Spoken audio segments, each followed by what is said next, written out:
नमस्कार, disclosure with Vinod में आपका स्वागत है। और सबसे पहले हम अपने समूचे विश्व और भारतवासियों को गणतंत्र दिवस की हार्दिक शुभकामनाएं देंगे। और साथ ही साथ आज हमारे साथ डिस्क्लोज करेंगे चंद्रमोहन शर्मा, बीजेपी के सीनियर लीडर, और आपातकालीन में उन्होंने जेल भी काटी है और स्वर्गीय अटल बिहारी वाजपेयी के बड़े करीबी माने जाते रहे। उनकी कविताओं का अनुवाद उन्होंने डोगरी में किया है। इसलिए मैं इतना विस्तार से इनकी इंट्रोडक्शन करवा रहा हूँ क्योंकि आज जो सवाल पूछे जाएंगे कुछ अहम तरीन सवाल होंगे। चंद्रमोहन जी, आपका स्वागत है। धन्यवाद जी। आपने जो अवसर दिया सभी देशवासियों का, पूरे विश्व के लोगों को बधाई देने का गणतंत्र दिवस पर और रामलला की विग्रह का प्राण प्रतिष्ठा का, तो बहुत बहुत धन्यवाद जी। चंद्रमोहन जी, इस वक्त विपक्ष आपको जोड़ रहा है, भारतीय जनता पार्टी को जोड़ रहा है 22, 26 और 30 जनवरी। 22 को प्राण प्रतिष्ठा हुई थी रामलला की, और वो आरोप लगते रहे हैं कि निर्माणाधीन मंदिर का आपने वहां पर रामलला का प्राण प्रतिष्ठा की। दूसरा, गणतंत्र दिवस को लेकर के आपको इसलिए ग्रिल्ड किया जा रहा है कि कहते हैं कि लोकतंत्र खतरे में है, देश में संविधान को नहीं माना जा रहा है, असंवैधानिक तरीके से फैसले लिए जा रहे हैं। और 30 को राष्ट्रपिता स्वर्गीय महात्मा गांधी जी की असैसिनेशन हुई थी। इन तीनों तारीखों को लेकर के भारतीय जनता पार्टी की कार्यशैली पर सवाल उठाए जा रहे हैं। जिन्होंने सवाल उठाने हैं वो सवाल उठाएंगे जी। ऐसा है कि जब किसी के मन में आता है कि किसी को प्रश्न करना तो कर ही लेते हैं। हमारे डोगरी में कहावत है कि किसी ने अपनी पत्नी को इसलिए मारा कि वो आटा गूंथते समय हिलती थी जी। अब बहाना चाहिए निंदा करने का, विरोध करने का। वो तो पूरा देश जान रहा है जिस प्रकार देश हमारे मोदी जी की योजनाओं को, राम मंदिर को, राष्ट्रवाद को समर्थन कर रहा है। ऐसे में तो उनके पास कोई बहाना नहीं है सिवाय ये बात कहने के कि डेमोक्रेसी ख़त्म हो गई और ये रूल ऑफ लॉ नहीं है। और ये ज़्यादातर वही लोग कह रहे हैं जिन पर कोई ना कोई क्रिमिनल केस, कोई ना कोई घपले का केस, कोई लैंड ग्रैबिंग का केस है, वही लोग कह रहे हैं। तो ये एक रास्ता बन जाएगा, रिवाज बन जाएगा कि जिसको भी लॉ एंड ऑर्डर अथॉरिटी ढूंढेगी वो कहेगा या तो मैं विपक्ष में हूँ और पक्ष के को समर्थन करने के लिए ऐसा किया जा रहा है। तो ये होना नहीं चाहिए। और ये कोर्ट में जाके केस लड़े, पूरी दुनिया न्यूज़पेपर पढ़ती है। आज मीडिया भगवान की कृपा से कदम कदम पर है। हर चीज़, कोई भी चीज़ छुपी नहीं रहती है, हर चीज़ सामने आ जाती है। इसलिए उनके कहने से कोई प्रभाव पड़ रहा लोगों का, ऐसा मुझे लगता नहीं है। लेकिन जिस तरीके से विपक्ष का कहना है कि प्राण प्रतिष्ठा की जो डेट तारीख तय की 22 जनवरी, वो ये सोच करके तय की गई कि 2024 के लोकसभा के चुनावों में इसका फायदा उठाना।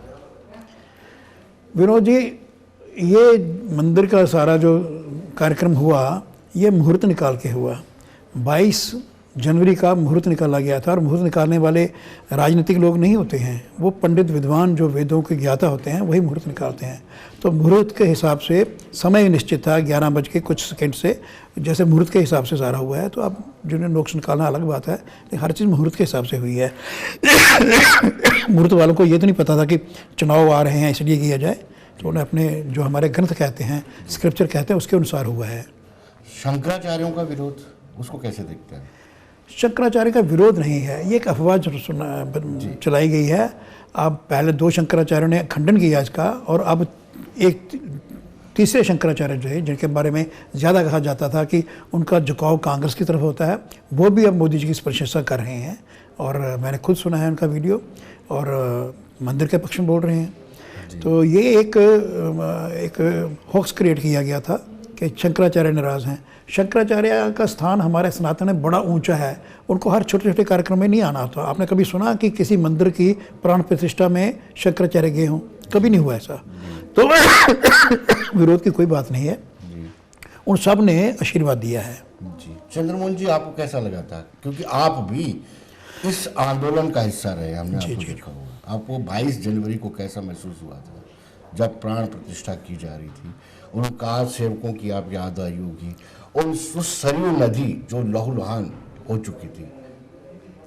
मुझे मेरी आंखों के सामने से वो सब लोग निकले जो हमारे साथ कार सेवा में गए। कुछ रास्ते में पकड़े गए, कुछ जम्मू में ही पकड़े गए, कुछ वहाँ अयोध्या पहुँचे।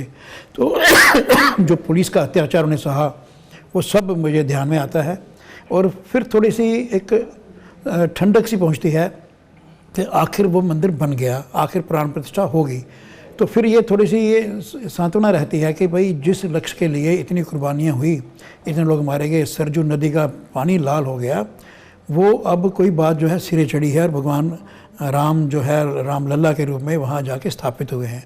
इतने समय में वो टेंट के नीचे बैठे थे, बड़ा दुख होता था सबको। जब भी कहीं बात होती लोग ताना मारते थे कि जिस भगवान राम को अपना आदर्श मानते हैं वो तो टेंट के नीचे है, धूल आंधी तूफान सह रहे हैं।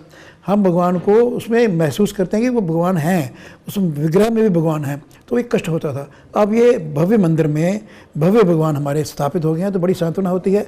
लेकिन मुझे वो सब लोग वो परिवार याद आते हैं जिनके बच्चे वहाँ खो गए थे। बीच में ऐसा भी हुआ कि 4-5 लोगों के बारे में एक सूचना आ गई, गलत सूचना, कि वो शहीद हो गए वहाँ पे। उनके घरों में 10 दिन जो हमारे होते हैं क्रिया वगैरह भी कर दी, बाद में भगवान की कृपा से जिंदा आ गए वापस। तो ये सारी चीज़ें दिमाग में आती हैं। कश्मीर के थे, जम्मू के थे। तो वो वहाँ, और पहला जो जत्था था जो बाबरी ढांचे ऊपर चढ़ गए थे वो भी जम्मू के थे, और उसमें कश्मीर पंडित लेडी भी थी एक जो ऊपर चढ़ गई थी। तो जोश जम्मू के लोगों में इतना था और उस मंदिर को स्थापना के लिए वो कुछ भी करने को तैयार थे। जी। राम मंदिर आंदोलन को आप राजनीति से कैसे देखते हैं? तब 2 सीटें थी 1984 में, अब आपके पास 2019 में 303 आ गई। क्या 2004 में भी आप इसका राजनीतिक फायदा उठाएंगे?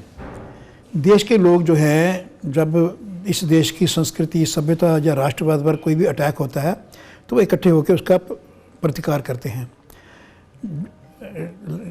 लाल कृष्ण आडवाणी जी की जो रथ यात्रा थी, जिस प्रकार से बिहार में उनको रोका गया, जिस प्रकार से राजमाता सिंधिया को गिरफ्तार किया गया, और ये सारा जो है लोगों की भावना को चोट मिली, उसका प्रतिकार, ये डेमोक्रेटिक कंट्री है और शांतिप्रिय लोग हैं, उसका प्रतिकार वोट के माध्यम से लोग देते हैं।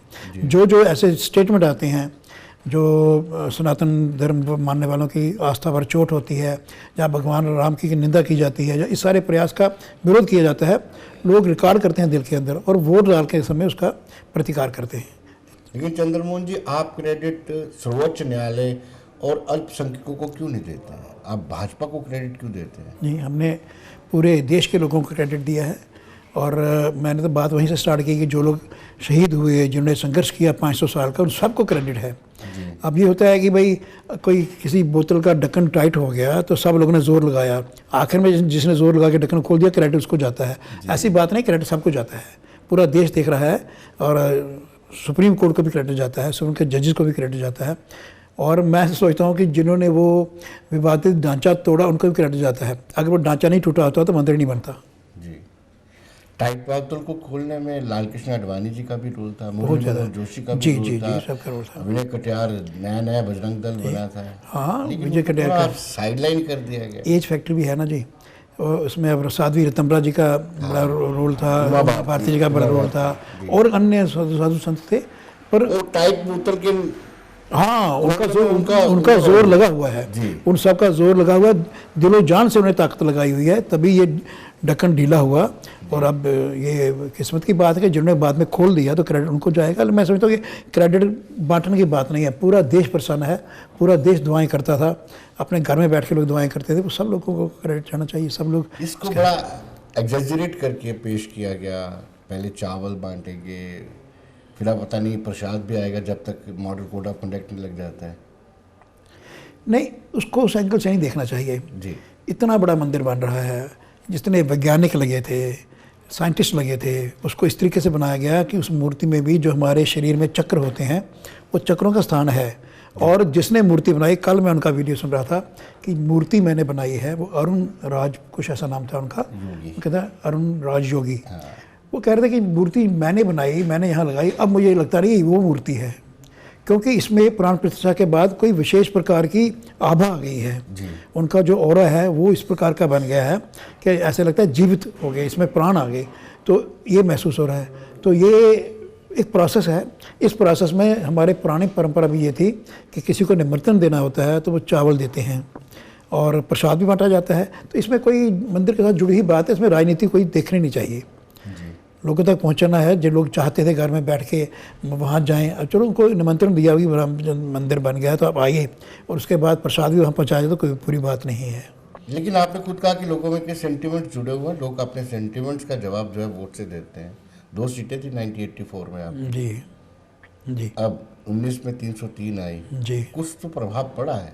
प्रभाव और भी पड़ेगा, और बहुत ज़्यादा आगे प्रभाव पड़ेगा, क्योंकि एक ही पार्टी है जो रामचंद्र जी के पक्ष में, वहाँ उनकी स्थापना करने के पक्ष में, मंदिर बनाने के पक्ष में एक ही पॉलिटिकल पार्टी सामने आई, दूसरी तो कोई आई नहीं। तो जो आई है तो लोगों को तो ये लगा कि ये हमारे मन की बात कर रहे हैं, तो लोगों का समर्थन तो आएगा ही आएगा, तो निश्चित है। जिन लोगों को निमंत्रण मिला था, आमंत्रण मिला था, उनको सौभाग्यशाली समझना चाहिए, लेकिन कांग्रेस ने उसका विरोध किया। सोनिया गांधी हो, मल्लिकार्जुन खड़गे हो, या फिर अधीर रंजन चौधरी हो, उन्होंने ये कह करके निमंत्रण को ठुकरा दिया कि ये सिर्फ और सिर्फ राष्ट्रीय स्वयंसेवक संघ और भारतीय जनता पार्टी का एक कार्यक्रम है। विनोद जी, मैं और बहुत से लोग इस बात समझते हैं और कहते भी हैं कि उनकी जो कॉन्स्टिट्यूंसी उन्होंने सोची हुई है, जो उन्होंने डेवलप की हुई है, उनके विरोध में बात जाएगी। अगर वो मंदिर आएंगे तो बहाना बना रहे हैं, तो उनके विरोध में ये बात जाएगी। जिन्होंने उनको निमंत्रण दिया वो सबको साथ लेके चलना चाहते थे खाली बीजेपी का सीन ना बने, सब पार्टियों के अध्यक्षों को बुलाया गया। और हर बार भारतीय जनता पार्टी की ओर से आप देखें, हमारे प्रधानमंत्री जो हमको लीड करते हैं, जब उन्होंने अपने शपथ लेनी थी प्रधानमंत्री पद की, तब भी उन्हें बहुत से लोगों को बुलाया था।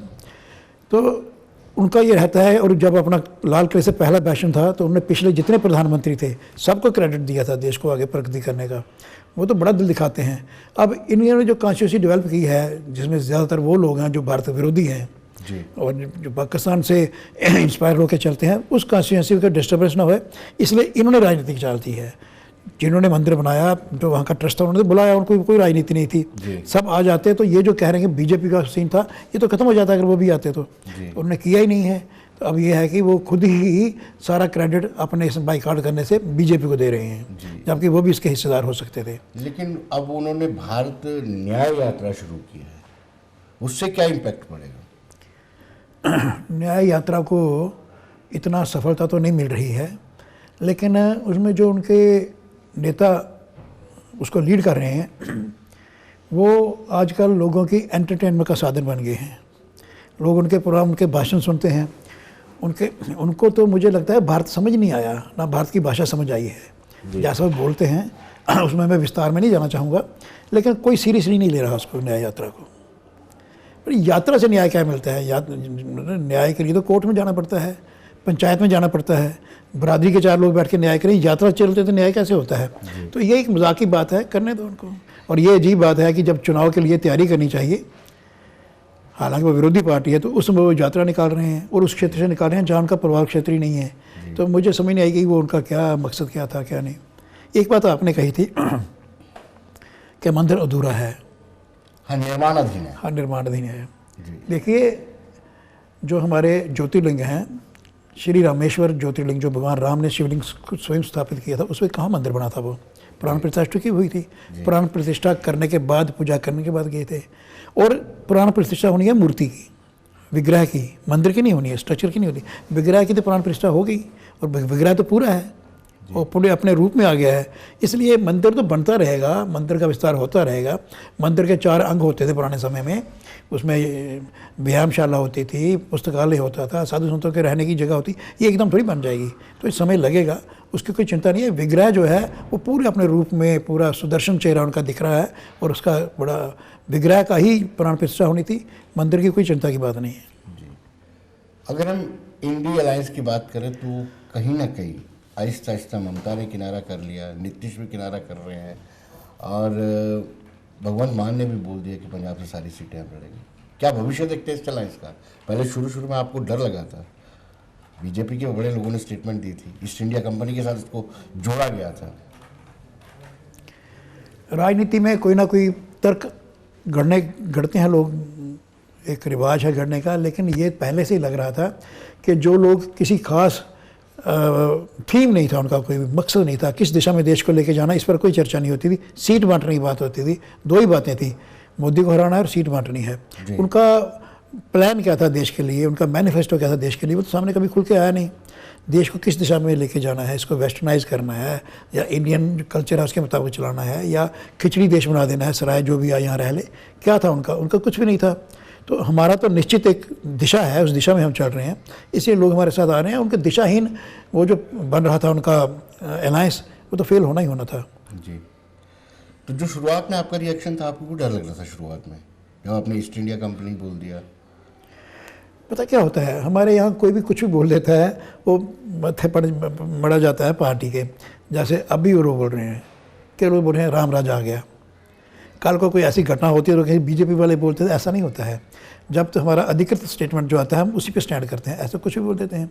कोई कहता है 15 करोड़ रुपया सबके हिस्से आएगा, अब उसके लिए बीजेपी क्या करेगी, कौन बोल जाता है। तो ऐसे ही राम राज्य आपसे आ गया, तो राम राज्य बहुत बड़ी चीज़ है।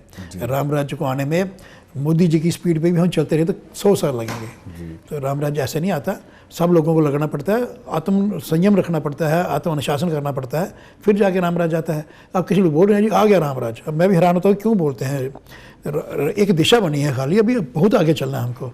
ऐसे ही कुछ लोग ऐसा स्टेटमेंट दे देते हैं कि भाई कोई ये इनके आने से क्या हो जाएगा। ये पहले से पता था कि ममता बनर्जी और उन्हें कभी भी राहुल गांधी को मान सम्मान दिया ही नहीं, रिकग्नाइज नहीं किया, तो दिख ही रहा था। और ऐसे ही बिहार में सब जगह ऐसे ही हो रहा है। आप पार्टी जो है वो बनी ही कांग्रेस का विरोध करने पर ही, तो कैसे कांग्रेस आ जाती।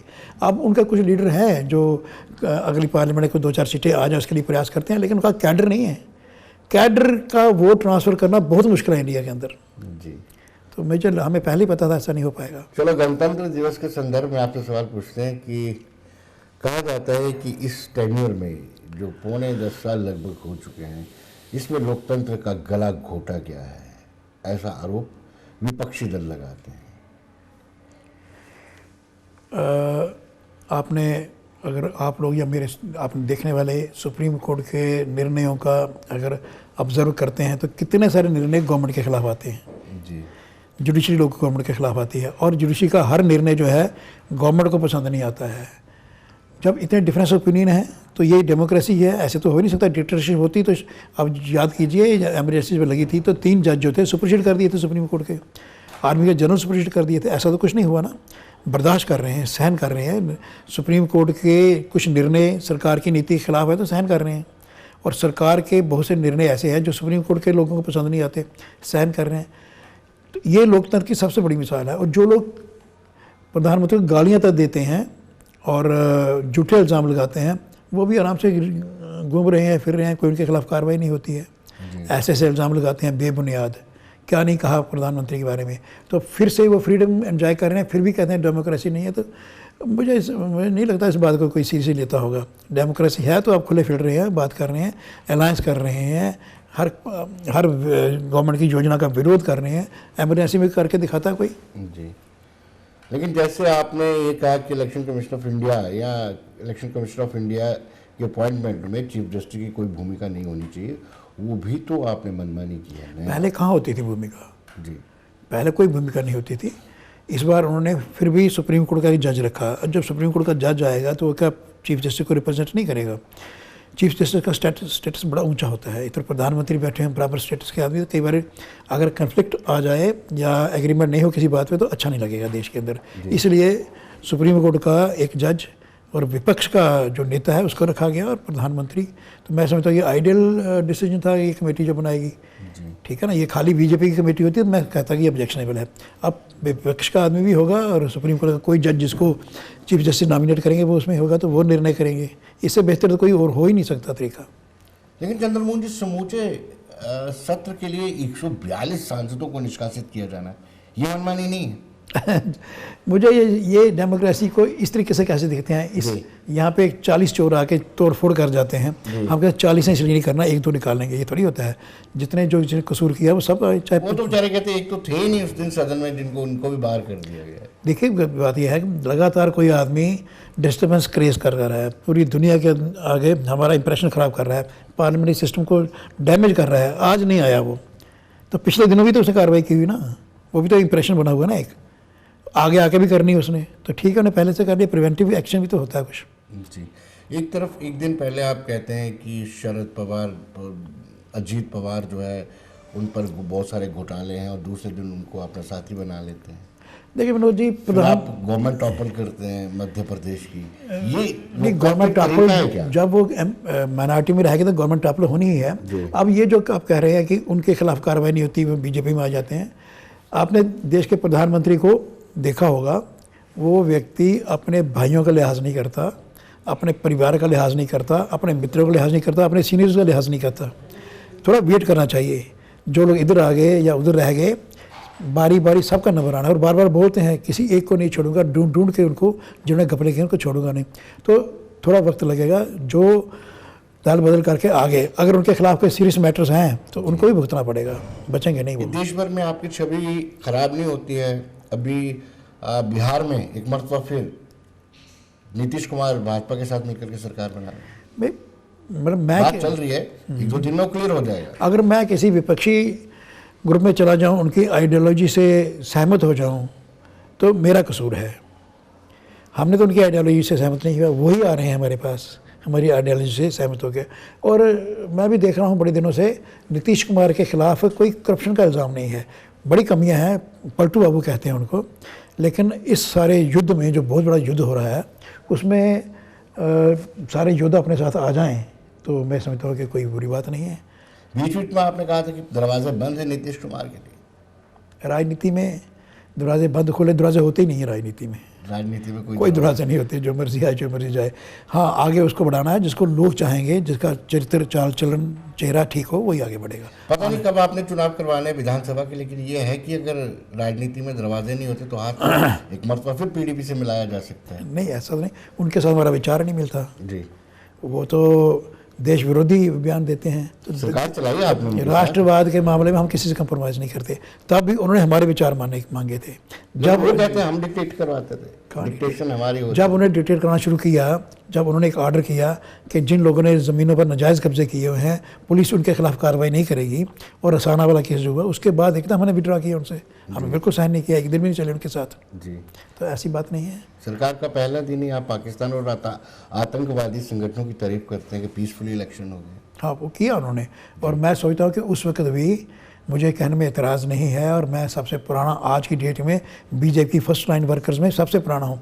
मैं पहले भी इसके हक़ में नहीं था, और जब मुफ्ती मोहम्मद सईद ने ऐसा कहा, हमारे डॉक्टर निर्मल सिंह जी ने उसी दिन उसी वक्त उस प्रेस कॉन्फ्रेंस उठ के आ जाना चाहिए था, अलग से प्रेस कॉन्फ्रेंस करके और उसका खंडन करना चाहिए था। यह चूक हुई है जी। लेकिन कांग्रेस को अब ये मौका मिल जाता है कि नथुराम गोडसे जो है संघ की विचारधारा से ताल्लुक़ रखते थे। 30 जनवरी को उनकी असैसिनेशन आ गई, ठीक है, इसलिए सवाल आपसे। देखो, जुडिशरी ने पूरी इंक्वायरी की, और कांग्रेस के कहने पर सावरकर जी को भी अरेस्ट किया गया। इतने देशभक्ति, इतनी कुर्बानियों ने की है, हथकड़ी लगा के पूना शहर में घुमाया गया, सब कुछ करने के बावजूद। और जो नथुराम गोडसे की कम्युनिटी थी, ब्राह्मण कम्युनिटी, उनके घरों पे जाके हमला किया। लगभग 10,000 लोग जो थे शहीद हुए थे वहाँ दिनों। लेकिन मीडिया उस वक्त ऐसा नहीं था, खबर सामने नहीं आई। तो बहुत कुछ किया, लेकिन साबित कुछ नहीं हुआ। कुछ साबित नहीं हुआ कि नथुराम गोडसे का संघ से कोई ताल्लुक था। तो अब ये राजनीतिक लाभ लेने के लिए नाम जोड़ते रहते हैं, कहते रहते हैं, ऐसा उसका ताल्लुक नहीं था। महात्मा गांधी का नाम तो संघ की प्रार्थना में आता है, और हमारे कार्यालय में महात्मा गांधी की फ़ोटो लगी है, और हमारे मोदी जी महात्मा गांधी के विचारों को इतना आगे बढ़ा रहे हैं। तो ये कांग्रेस वाले कहते हैं, क्या कौन सुनता है इनकी। लेकिन कांग्रेस का ये भी आरोप है कि संघ कार्यालय नागपुर में तिरंगा बहुत सालों बाद फहराया। कांग्रेस ने कब फहराया अपने ऑफिस में झंडा तिरंगा? वो जो तिरंगा कहते हैं वो कांग्रेस का झंडा है, जिसके ऊपर चक्र वो है, चरखे का निशान है। तिरंगा झंडा किस पार्टी ने और किन लोगों ने चढ़ाया?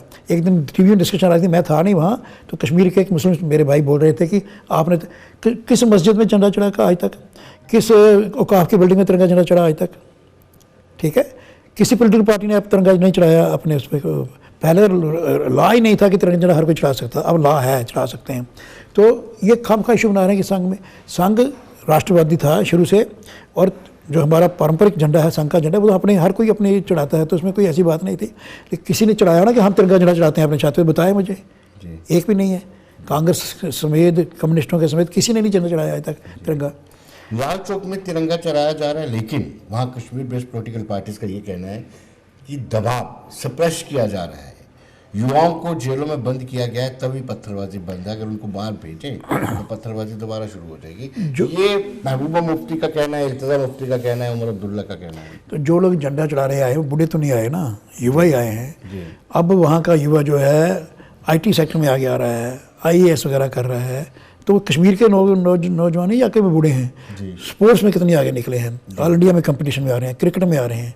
अब उनके पास कोई जवाब नहीं है। 10-15-20 लोग 15-20% लोग अगर जेल में होंगे भी पत्थरबाज, तो वो तो उनको सजा मिलनी चाहिए। पत्थर मारे उन्हें, आर्मी पर पत्थर मारे, देश की प्रॉपर्टी का नुकसान किया, उनको छोड़ दी ना। बाकी आम युवा जो है वो इस वक्त देश के साथ चल रहा है।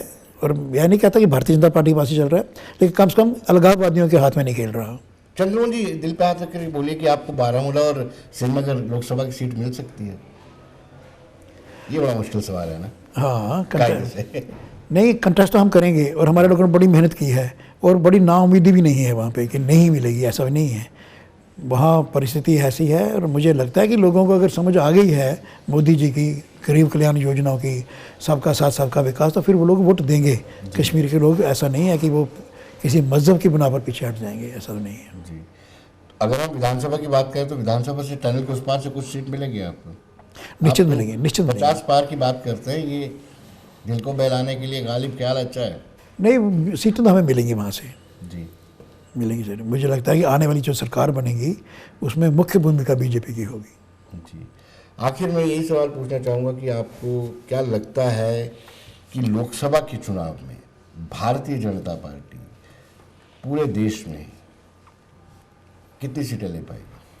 पहले से बढ़ेंगी, 303 से ज़्यादा बढ़ेगी? बढ़ेगी, निश्चित रूप से बढ़ेगी। मुझे याद है कुछ सीटें ऐसी थी जो थोड़े से मार्जिन से रह गई थी। अब जैसा वातावरण बना है वो सीटें बढ़ेंगी हमारी। जी। चंद्रमोहन जी, बहुत बहुत शुक्रिया, आप हमारे स्टूडियो में धन्यवाद, आए धन्यवाद। और आज से बहुत बहुत गणतंत्र धन्यवाद दिवस है। जी। गणतंत्र दिवस पर हमारे दर्शकों को बहुत बहुत शुभकामनाएं। तो दर्शकों, बने रहे देश दुनिया की खबरों के लिए और मुझे दीजिए इजाज़त। नमस्कार।